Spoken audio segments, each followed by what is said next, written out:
నమస్కారం. నేను Vijayalakshmi, 32 years of old. I came from Vikarabad district. నాది బీఎస్సీ నర్సింగ్ కంప్లీట్ అయిపోయింది. నేను బీఎస్సీ నర్సింగ్ సెకండ్ ఇయర్ చదువుతున్నప్పుడు నాకు కిడ్నీ ప్రాబ్లం ఉందని తెలిసింది. అప్పుడు నేను మామూలుగా మెడిసిన్స్ యూజ్ చేస్తున్నా, కానీ ఆ ప్రాబ్లం ఇంత క్రిటికల్గా ఉంటుందని నాకు తెలీదు. హెల్త్ ఇష్యూ అనేది ఇంకా ఎక్కువైపోయింది. క్రియాటినైన్ అనేది ఒకటేసారి 5.5కి వెళ్ళిపోయింది. అప్పుడు నాకు సివియర్ హెడేక్, వామిటింగ్స్, బీపీ ఎక్కువైపోయింది. ఏం చేయాలో తెలియని సిచ్యువేషన్లో నేను డాక్టర్ని కలిసినప్పుడు డాక్టర్ నాకు డయాలసిస్ అడ్వైజ్ చేశారు. డయాలసిస్ చేయించుకున్న.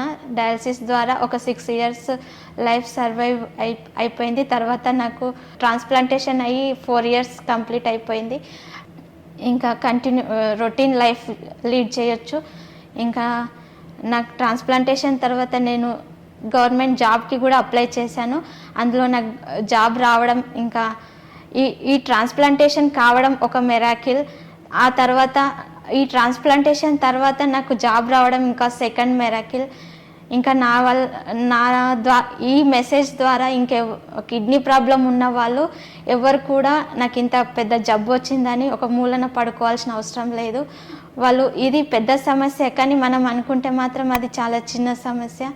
మనం తీసుకున్న నిర్ణయాన్ని బట్టి మనం లైఫ్లో దేన్నైనా సాధించగలుగుతాం. ఎవరు కూడా ఈ వ్యాధి వచ్చిందని బాధపడకూడదు. మనం ఫిజికల్గా కానీ మెంటల్గా కానీ స్ట్రాంగ్గా ఉంటేనే దేన్నైనా సాధించగలుగుతాం. Thank you.